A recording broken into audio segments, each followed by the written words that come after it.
Hello everyone, welcome back to my channel Quick Learning. Today we will start area and perimeter which is grade 4 to 8. Let's get start.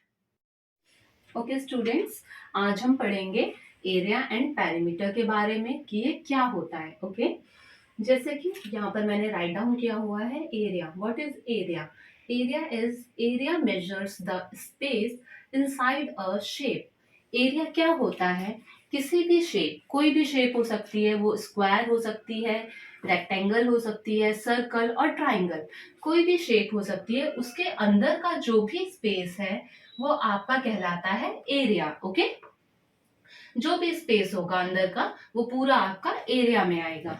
Same अगर हम perimeter के बारे में पढ़ते हैं तो perimeter होता है it is the distance around the outside of a shape. इसमें क्या होता है पेरीमीटर में, जो आपकी शेप है उसके अराउंड जो भी बाहर का पोर्शन होता है स्पेस, वो कहलाता है आपका पेरीमीटर. लाइक दिस मैंने ये रेक्टेंगल बनाया हुआ है, तो ये जो आपको ये लाइंस दिख रही हैं, इसका जो बाहरी पोर्शन होगा वो कहलाएगा perimeter. Okay ma'am I have a doubt. Okay tell me.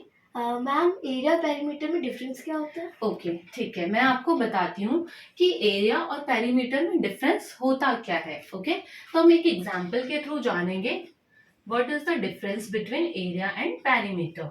Like देखिए एरिया. ओके अभी जैसे मैंने आपको बताया किसी भी शेप का इनसाइड जो पोर्शन होता है, स्पेस होता है, वो एरिया कहलाता है. जैसे कि आप अपना बेडरूम या कोई भी रूम ले लीजिए, drawing room, any room. Okay अगर आप देखेंगे आपका रूम इस टाइप का होता है. ओके तो ये आपका डोर है.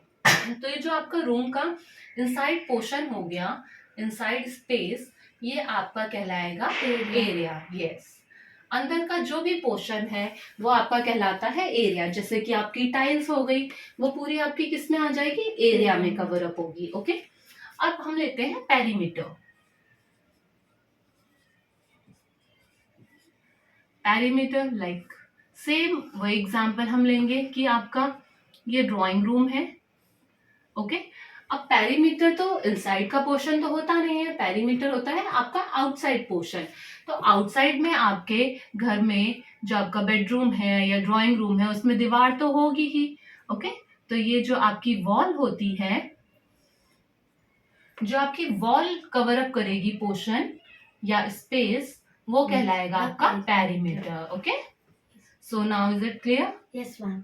ओके तो पेरीमीटर जो है ये हमारा आउटसाइड का पोर्शन होता है या स्पेस होता है, इसको हम perimeter. Okay student let's move to the next slide where we will discuss what is the formula of square का, रेक्टेंगल एंड ट्राइंगल का. ओके जैसे मैंने शेप ले ली है स्क्वायर, इसके side A B C D. Okay तो हम डिस्कस करेंगे एरिया ऑफ स्क्वायर होता क्या है, जो कि मैं आपको बता चुकी हूँ.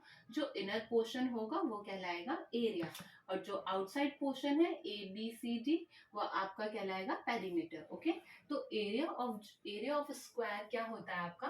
Side into side. ओके आप इसको साइड स्क्वायर भी बोल सकते हैं और साइड इनटू साइड. ओके और जिसका पेरीमीटर है वो आपका होता है 4 इंटू साइड. क्योंकि जो स्क्वायर है उसकी आपकी जो चारों साइड्स हैं वो इक्वल होती हैं, इसलिए इसका पेरीमीटर होता है 4 इंटू साइड. ओके अब हम डिस्कस करेंगे रेक्टेंगल का एरिया क्या होता है और इसका पेरीमीटर क्या होता है. तो एरिया ऑफ रेक्टेंगल क्या होता है? L into B. Okay because जो रेक्टेंगल है उसमें आपकी लेंथ एंड ब्रेथ होती है ओनली. बिकॉज आपका जैसे डीसी है ये आपकी लेंथ हो गई, डीसी इक्वल होगा ए बी के और एडी इक्वल होगा बीसी के, इसलिए इसका एरिया होता है लेंथ इंटू ब्रेथ. और जिसका पेरीमीटर होता है रेक्टेंगल का वो होता है आपका 2 इंटू एल प्लस बी. क्योंकि इसमें लेंथ भी 2 होती है आपकी और ब्रेथ भी 2 होती है, इसलिए इसका जो पेरीमीटर है रेक्टेंगल का वो होता है 2 into length plus breadth. Okay अब हम डिस्कस करेंगे कि ट्राइंगल का एरिया क्या होता है. ट्राइंगल का एरिया होता है आपका half base into height. B stand for base, H stand for height. Okay अगर मैं इसमें बोलूं कि इसकी हाइट क्या है, तो ये आपकी सीबी पर जो परपेंडिकुलर है ये आपकी हाइट हो गई, जिसे हम एडी के नाम से बुला सकते हैं। ओके, तो इसका जो फॉर्मूला है वो हो गया हाफ 1/2 इंटू बेस। बेस हमारा क्या होगा, सी बी। सी बी हमारा बेस होगा, और जो हाइट है वो आपकी होगी ए डी। ओके, तो हाइट हमारी हो गई ए डी, तो ये हमारा हो गया एरिया ऑफ ट्राइंगल। अब हम डिस्कस करेंगे पेरीमीटर। पेरीमीटर मैंने आपको बताया था आउटसाइड पोर्शन होता है, तो एरिया ऑफ ट्राइंगल का पेरीमीटर ऑफ अ ट्राइंगल होगा A B plus B C plus C A. इसकी जो भी साइड्स गिवन होती हैं आप सबको ऐड कर लोगे। ओके, लाइक अगर ये 5 है, 3 है, 4 है, तो आप इन तीनों साइड्स को ऐड कर लोगे, वो आपका पेरीमीटर निकल के आ गया। ओके, अगर ये इक्विलेटरल ट्राइंगल होगा तो आप 3 इंटू साइड डायरेक्टली कर सकते हो, तो आपका डायरेक्टली पेरीमीटर निकल के आ जाएगा। ओके, नेक्स्ट क्लास में students we will discuss some question according area of square and rectangle and triangle and perimeter of a square, rectangle and triangle. Okay.